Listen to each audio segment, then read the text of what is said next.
नमस्कार, मैं हूं श्रद्धा। आप सभी दर्शकों का अन्नदाता कार्यक्रम में स्वागत करती हूं। भारत की आत्मा किसान है जो गांव में निवास करते हैं। प्राचीन काल से लेकर अब तक किसान का जीवन अभावों में ही गुजरा है। समय अभाव के कारण उनकी आवश्यकताएं भी बहुत सीमित होती हैं। वो तो पूरे दिन रात कृषि कार्य में ही जुटा रहता है। ऐसे ही भारतीय किसानों को खेतीबाड़ी से जुड़ी हुई बहुत सी नई लाभकारी जानकारी देने के लिए हर रोज सुबह हम आपके साथ आते हैं। तो चलिए कार्यक्रम शुरू करने से पहले देखते हैं क्या है आज के अन्नदाता में। राजमा की फसल में रोग नियंत्रण के आसान उपाय।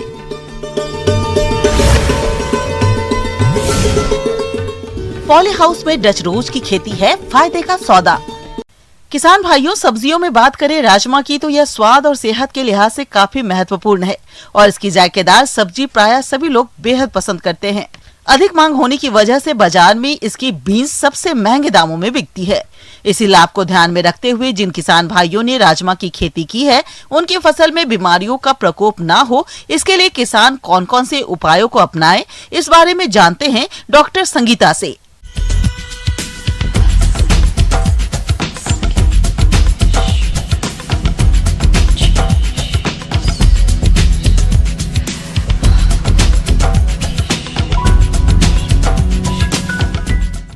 मेरा नमस्कार आप लोगों को। और आपने जो प्रॉब्लम पूछा है वो बहुत सही है। और अभी हमारे बहुत सारे फार्मर आते हैं और पूछते हैं कि हम मैडम इस तरह की बीमारी लग गई है, क्या करें। इन जनरल जो अभी प्रॉब्लम आ रही है लास्ट 15 डेज से जो हमारे पास फार्मर आ रहे हैं, वो मैं देख रही हूँ कि मैक्सिमम प्रॉब्लम उनके खेत में स्क्लेरोटिनिया स्क्लेरोशियम का है, जिसे कि वाइट मोल्ड बोलते हैं। राजमा की फसल दलहनी फसलों में प्रमुख फसल है और फसल इस समय बढ़वार की अवस्था पर है और इस समय में कुछ रोगों का प्रकोप हो रहा है। तो समय रहते इन रोगों की रोकथाम किस प्रकार से करें? वाइट मोल्ड क्या है कि इसमें क्या होता है, इस डिजीज में क्या होता है कि आपकी प्लांट की जो पत्तियां हैं और फूल है उस पर वाइटिस ग्रोथ, मतलब उजला सफ़ेद रंग का कॉटनी ग्रोथ होता है, जैसे रुई की तरह आप देखिएगा उस पर सिम्टम आता है। और धीरे धीरे क्या होती है कि जो कॉटनी जो है वो धीरे धीरे काले काले हार्ड बॉडीज में, जिसको कि स्क्लेरोशिया बोलते हैं, उस तरह के को स्क्लेरोशिया भी उस पर दिखेगी, जैसे काला काला, जैसे कि कोई ड्रॉपलेट वहाँ पे छेड़ दिया है। और जब छुइएगा इसको तो थोड़ा कठोर होगा। और इसमें क्या होगा, दूसरे प्लांट को भी अगल बगल में भी देखिएगा जो इन्फेक्टेड है तो उसमें वाटर सोक्ड सर्कुलर और ब्राउन कलर की लीजन्स होती हैं। धब्बा तरह का आप महसूस कीजिएगा कि भूरा रंग का धब्बा आया है और वो भूरे रंग की धब्बा बाद में बैगनी रंग के और बैगनी सराउंडिंग, मतलब उसका जो स्पॉट्स रहेंगे, लीजन्स रहेंगे, धब्बा रहेंगे, उसका जो किनारा रहेगा वो पर्पल ब्लू कलर का आपको दिखेगा। राजमा के प्रभावित पौधे के बीज पत्र पर पीले भूरे चित्तेदार धब्बे दिखाई देते हैं। पत्तियों के ऊपरी, निचली एवं साथ ही साथ तनों पर भी गहरे रंग के धारीदार धब्बे दिखाई देते हैं। बीजोपचार थायरम प्लस कार्बेंडाजिम 3 ग्राम प्रति किलोग्राम 20 ग्राम की दर से उपचार करें। मैंकोजेब का छिड़काव 0.25%, 2.5 ग्राम प्रति लीटर दर से अथवा कार्बेंडाजिम 0.1%, 1 ग्राम प्रति लीटर का 2 से 3 बार पत्तों पर छिड़काव बुआई के 40, 60 एवं 75 दिन के बाद करें। संक्रमित पौधों को खेत से बाहर निकालें तथा फसल अवशेष को नष्ट करें। किसान भाई अक्सर मिस्टेक करते हैं कि बार बार ये बीन्स की खेती उसी खेत में लेते हैं। तो यहाँ पे इससे बचने का उपाय है कि आप उस खेत में जिसमें ऐसा प्रॉब्लम आ रहा है वो बार बार वो बीन्स का खेती उसमें ना करें। पहले कॉर्न ले लें या फिर सीरियल क्रॉप ले लीजिए। तो इस तरह से आप ग्रो कीजिएगा। तो उसमें क्या होता है, उसकी जो स्क्लेरोशिया रहती है सॉइल में, मट्टी में रहती है, तो फिर से कीजिएगा तो फिर से वो एक्टिवेट हो जाता है और फिर से डिजीज कॉज करता है। दूसरी है कि इसकी सेकेंडरी जो स्प्रेड होती है वो हवा से होती है, विंड से होती है। तो हमें उसको भी रिडक्शन करना है। तो क्या कीजिए ना, जब आप सोइंग कर रहे हैं तो प्लांट लगाइएगा तो जो हवा चलता है, किसान भाई को पता है कि हाँ ये मौसम में जाड़ा में इस तरह इस डायरेक्शन में हवा चलती है, तो आप उसके पैरेलल में लगाइए, समानांतर लगाइए। तो क्या होगा कि सेकेंडरी जो स्प्रेड होती है वो आपको कम वहाँ पे होगी डिजीज। तो इस तरह से आप जो प्लान करते हैं अपने सोइंग का, तो इस तरह से डिजाइन अपने खेत का कीजिए कि समानांतर हो। दूसरी है कि आप एक चूंकि सॉल्वेंट डिजीज है तो इसको मैनेज करना, होने के बाद मैनेज करना बहुत कठिन है। तो इससे अच्छा है कि आप शुरू में ही लीजिए। रेजिस्टेंट वैरायटी होती है उस एरिया की, जो रेजिस्टेंट वैरायटी है। हमारे इक्रिप ने भी बहुत रिलीज की है वैरायटी सब डिस्ट्रिक्ट के, सब स्टेट के लिए। तो उसको आप सेलेक्ट कीजिए, जिस स्टेट के हैं आप उसके अकॉर्डिंग सेलेक्ट करके आप कर लीजिए तो ज़्यादा अच्छा रहेगा। किसान भाइयों, अभी तक आपने खेती से जुड़ी हुई कुछ उपयोगी जानकारियां देखी। अब लेते हैं एक छोटा सा ब्रेक, जल्द ही लौटेंगे और कार्यक्रम में आगे भी है खेती बाड़ी से जुड़ी महत्वपूर्ण जानकारियां, तो बने रहिए हमारे साथ। ब्रेक के बाद आप सभी दर्शकों का अन्नदाता में स्वागत है। चलिए अब रुख करते हैं अगली कड़ी की ओर। डच गुलाब की खेती करके प्रदेश के कई किसान माला माल हो रहे हैं, क्योंकि बाजार में इसकी मांग बहुत है और दाम भी अच्छा मिल रहा है। अगर आप भी डच गुलाब की खेती करने जा रहे हैं तो किन किन पहलुओं को ध्यान में रखकर इसकी खेती करें, इस बारे में जानकारी के लिए आइए मिलते हैं बागवानी विशेषज्ञ संचिता घोष से।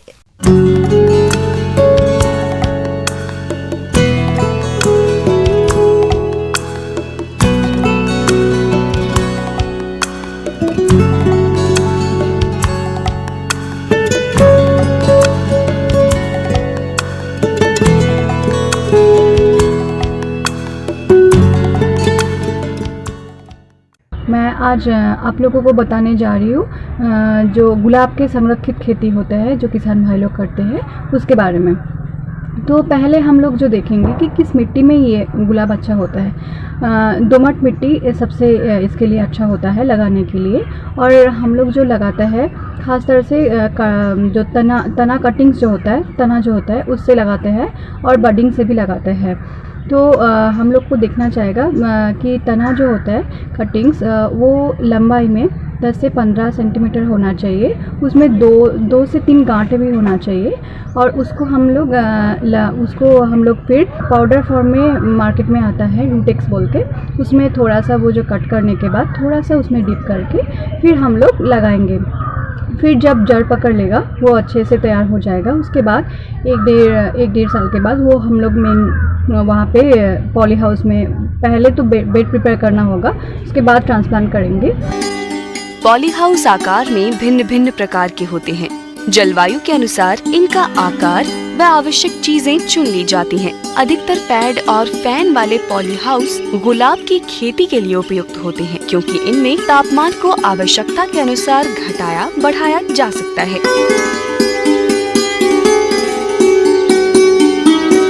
गुलाब की खेती से लाभ लेने के लिए बाजार की मांग के अनुसार इसकी प्रजातियों का चयन कर खेती करनी चाहिए, जो कि विभिन्न रंगों की होती है। गुलाब की लाल रंग की प्रजातियाँ फर्स्ट रेड, ग्रांड गाला, कैरामिथा, बैंडी, एस्केडा रेफिला। गुलाबी रंग की प्रजातियों में कीस, मेलाडी, सोनिया, विवाल्डी, प्रोफिटा। नारंगी रंग की प्रजातियों में लैम्बार्ड, नोबलेस, क्रीम। पीले रंग की प्रजातियों में गोल्डन टाइम, आल समीर गोल्ड, टेक्सास, पोपिलोन। किसान भाइयों, आप इन किस्मों का चयन कर इनकी खेती कर सकते हैं। तो जो बेड प्रिपेयर करने के लिए पहले उसमें हम लोग बेड की जो लंबाई होगी वो आवश्यकता अनुसार होगा, और जो 1 मीटर चौड़ाई होगी और वो 30 सेंटीमीटर ऊंचाई होगी। उसको पहले से अच्छे से प्रिपेयर करना होगा, मिट्टी की तैयारी अच्छे से करना होगा, तभी जाके अच्छे से फूल मिल सकता है हमको। इसके लिए ये मिट्टी को पहले जो कंपोस्ट होता है वो 20 से 30 केजी होना चाहिए, और जो नाइट्रोजन, फास्फोरस और पोटाश होता है वो 30:30:40 अनुपात में मिलाया जाता है ग्राम पर मीटर स्क्वायर प्रति वर्ष में। फिर नाइट्रोजन एक बार और जो 40 ग्राम होगा उसको फिर से 2 बार में डिस्ट्रीब्यूट करके हम लोग लगाएंगे। किसान भाइयों, पौधे अधिकतर बगैर मिट्टी के होते हैं और उनको लगाते समय पौधे की जड़ें फैलाकर पौधे लगाने चाहिए। जड़ें एक जगह इकट्ठी होने पर पौधे अच्छी तरह से वृद्धि नहीं कर पाते। पौधों को लगाते समय जड़ों की चारों तरफ की मिट्टी को अच्छी तरह से दबा दें, जिससे जड़ों के पास हवा न रह जाए। गुलाब के अधिकतर कलम किए पौधे लगाए जाते हैं। इसमें पौधे की कलम की जगह हमेशा मिट्टी की सतह के ऊपर रहनी चाहिए। पौधे लगाने के तुरंत बाद पौधों को पानी दें या पौधों के ऊपर पानी छिड़काव करें। और जो होता है मल्टीप्लेक्स भी 2 ml प्रति लीटर में मिला के उसको हम लोग अच्छे से स्प्रे करेंगे, तो जो न्यूट्रिएंट का जो अच्छे से डेफिशिएंसी वगैरह होता है वो सब दूर हो जाते हैं और अच्छे हम लोग फूल पाएंगे। और इसमें जो गुलाब में जो सबसे मतलब मुख्य बीमारी है वो है डाईबैक। तो ये डाईबैक जो है इसके लिए हम क्या कर सकते हैं, जो गुलाब के जो कटाई छटाई होता है उसके बाद उसके वो कट पोर्शन में हम लोग बोर्डेस मिक्सचर डाल देंगे, थोड़ा सा पेस्ट बना के, तो फिर उसमें इन्फेक्शन ना हो। उसके बाद हम लोग ब्लू कॉपर का जो होता है वो स्प्रे भी कर सकते हैं, तो इससे हम लोग जो डाईबैक है उससे बच पाएंगे। पौधों को लगाने के कुछ समय बाद पौधों की बढ़वार होने लगती है, फूल भी आना शुरू हो जाते हैं। लेकिन अच्छे फूल उत्पादन और पौधे को मजबूती प्रदान करने के लिए शुरुआती अवस्था में पौधों को निचली शाखाओं व बन रही कलियों की कटाई छटाई कर देनी चाहिए। पानी की मात्रा ग्रीन हाउस के तापक्रम, नमी तथा रोशनी के ऊपर निर्भर करती है, इसलिए पानी की मात्रा मौसम के अनुसार बदलती रहती है। और सिंचाई जो होता है वो हम लोग 1 हफ्ते में एक बार कर सकते हैं। और जो निकाई गुड़ाई होता है वो 10 मतलब लगाने के 10-12 दिन बाद कर सकते हैं। और ऐसे वैज्ञानिक पद्धतियों में अगर हम खेती करेंगे तो इसमें जो उपज होगा वो होगा 150 से 300 जो कटे पुष्प होता है पर मीटर स्क्वायर में पर ईयर में होता है। और इसको हम लोग जैसे कि आप लोग जानते हैं ये कटे पुष्प के अनुसार में या फिर गुलदस्ता में और पुष्प सज्जा में भी हम लोग यूज़ कर सकते हैं। तो किसान भाइयों, ये जो वैज्ञानिक पद्धति है इसको उपयोग करें और अच्छे से उपयोग। आगे और भी है खेती बाड़ी से जुड़ी हुई बहुत सी रोचक जानकारियां, पर यहां पर रुकेंगे एक और ब्रेक के लिए, जल्द हाजिर होंगे। ब्रेक के बाद एक बार फिर से आप सभी दर्शकों का अन्नदाता कार्यक्रम में स्वागत है। बढ़ते हैं अगली प्रस्तुति की ओर। अपने राज्य में सर्दी का सितम जारी है। ऐसे में मनुष्य और पशु पक्षी का हाल बेहाल है।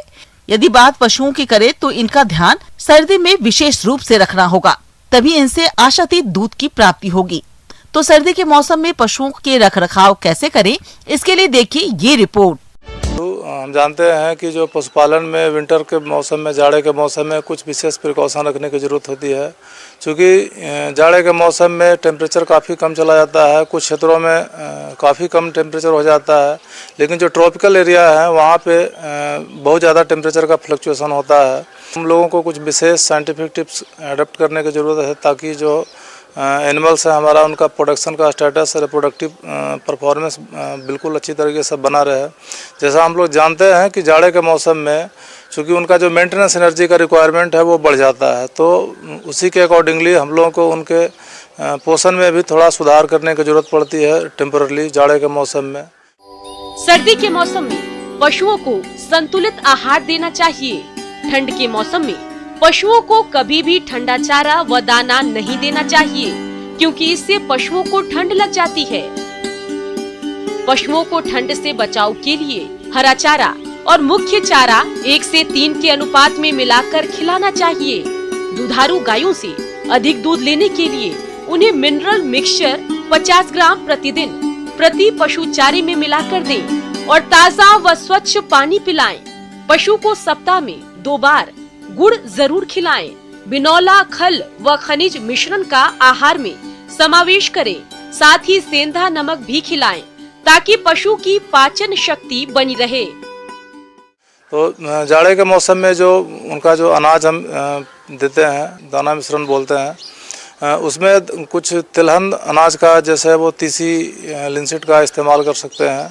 क्योंकि जो तेल है, वो ऑयल है, वो फैट है और वो हम जानते हैं कि फैट में जो पर यूनिट एनर्जी ज़्यादा मिलता है, तो उससे उनका मेंटेनेंस जो एनर्जी का रिक्वायरमेंट बढ़ जाता है वो मीट आउट हो जाता है। दलहनी अनाज का भी इस्तेमाल उसमें बढ़ा देते हैं। पीने का पानी बिल्कुल 24 आवर उसको अवेलेबल कराएं, साफ़ पानी का टेम्परेचर को भी ध्यान रखें। अगर वो बिल्कुल चिलिंग वाटर है तो उसको आप थोड़ा हीट करके नॉर्मल टेम्परेचर पर ले आएँ तभी उसको पिलाएं, इससे इनका प्रोडक्शन बना रहेगा। एक बात ध्यान रखेंगे कि खास करके दिन में जब धूप नहीं उगता है तो उस समय एनिमल्स को ओपन एरिया में बिल्कुल नहीं छोड़े। खास करके रात में जब टेम्परेचर काफ़ी नीचे चला जाता है तब इस बात का बिल्कुल ही ध्यान रखें कि एनिमल्स खुले में नहीं हों। ठंड के मौसम में पशुपालन करते समय पशुओं के आवास प्रबंधन पर खास ध्यान दें। पशुशाला के दरवाजे व खिड़कियों पर बोरे लगाकर सुरक्षित करें। जहां पशु विश्राम करते हैं वहां पुआल, भूसा, पेड़ों की पत्तियां बिछाना जरूरी है। ठंड में ठंडी हवा से बचाव के लिए पशुशाला के खिड़कियों, दरवाजे तथा अन्य खुली जगहों पर बोरी टांग दें। सर्दी में पशुओं को सुबह 9 बजे से पहले और शाम को 5 बजे के बाद पशुशाला से बाहर न निकालें। शाम के समय ठंडक बढ़ने से पूर्व पशु को अंदर बांधें। सुबह धूप निकलने पर ही पशुओं को बाहर निकालें। दूसरी बात यह है कि जब खास करके कुछ एरिया में जहाँ टेम्परेचर बहुत ज़्यादा कम हो जाता है वहाँ पे आप हीटिंग का व्यवस्था करें।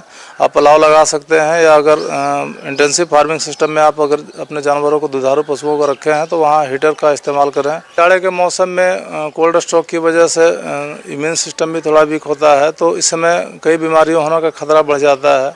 तो किसान बंधु ये ध्यान रखें, कई बीमारियां हैं जो विषाणु जनित या जीवाणु जनित है, उनका टीकाकरण निश्चित रूप से करा लें। जैसे एफएमडी का टीका कराएं, HSBQ का टीकाकरण निश्चित रूप से करा लें। टीकाकरण कराने में एक बात का ध्यान रखें कि डिवर्मिंग जरूर करवाएं टीकाकरण से पहले। डिवर्मिंग मतलब कीड़े की दवा देना। तो टीकाकरण इफेक्टिव हो उसके लिए ज़रूरी है कि उसके 10 से 15 दिन पहले आप कीड़े की दवा उसको दें, ताकि वो डिवर्मिंग इफेक्टिव हो। अन्नदाता हेल्पलाइन निशुल्क फोन संपर्क सेवा के माध्यम से आपके द्वारा पूछे गए प्रश्नों में से 1 या 2 महत्वपूर्ण प्रश्न को हम अपने कार्यक्रम में शामिल करते हैं। इसी के तहत आज का चयनित प्रश्न और उसका जवाब इस प्रकार है। अन्नदाता निशुल्क फोन संपर्क सेवा के माध्यम से पूछे गए प्रश्नों में से आज हमने जिस प्रश्न को कार्यक्रम में शामिल किया है उसे पूछा है ग्राम भजहा, जिला प्रतापगढ़ के कृषक नरेंद्र कुमार ने।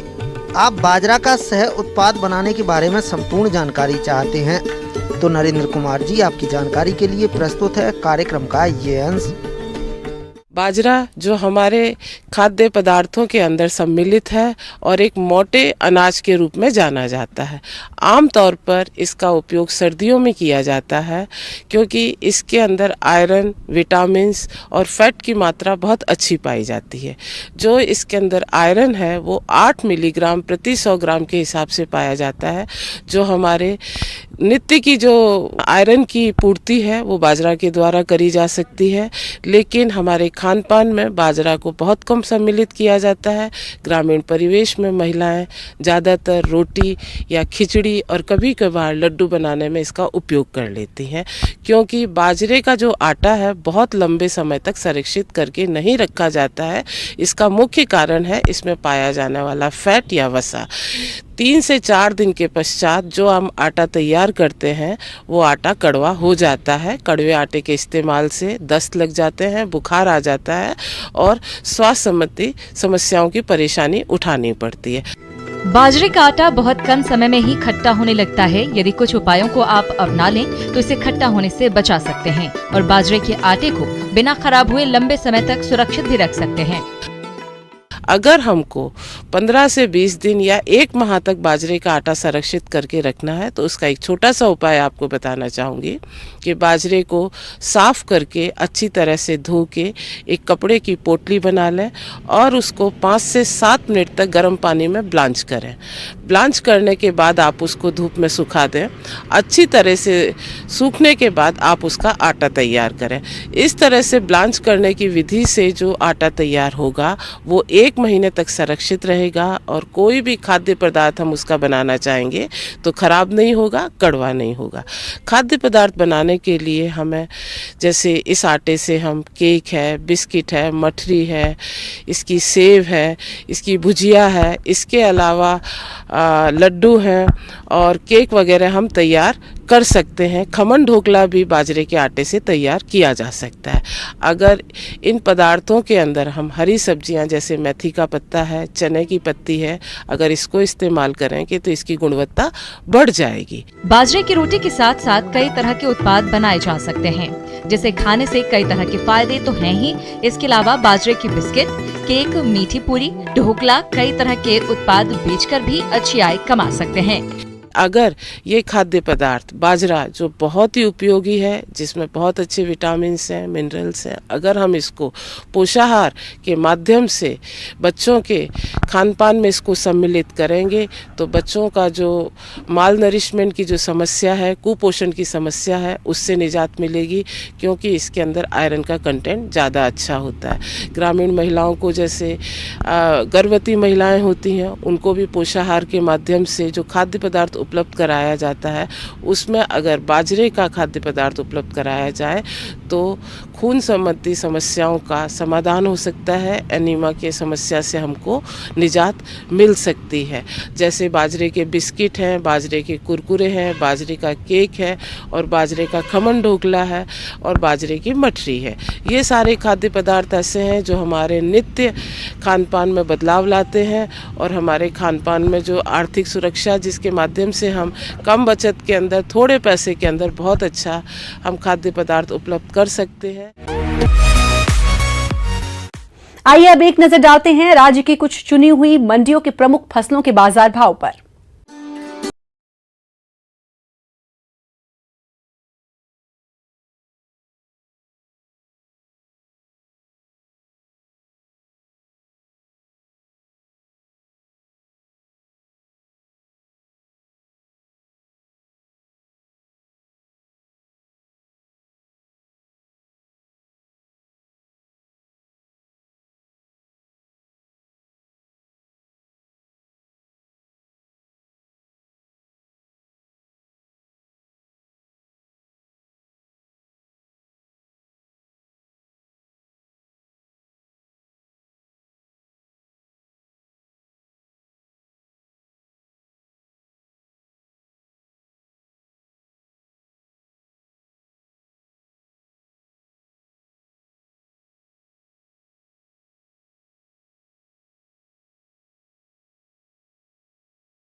किसान भाइयों, अन्नदाता आपकी सेवा के लिए संकल्परत है। कृषि संबंधित समस्या और सुझावों के लिए आप हमें इस पते पर संपर्क कर सकते हैं। प्रोड्यूसर अन्नदाता, news 18 Rajasthan, Ramoji film city, Hyderabad 501512। साथ ही आप हमें ईमेल भी कर सकते हैं। हमारी ईमेल आईडी है p18annadatarajasthan@nw18.com। इसके अतिरिक्त आप हमें निःशुल्क हेल्पलाइन नंबर 18004192 पर सोमवार से शनिवार सुबह 10 से शाम 4 बजे के बीच संपर्क कर सकते हैं। किसान भाइयों, अब समय हो रहा है आपसे विदा लेने का, तो हमारी अन्नदाता टीम को दीजिए इजाजत। कल फिर आपसे मुलाकात होगी कृषि संबंधित कुछ और महत्वपूर्ण जानकारियों के साथ। नमस्कार।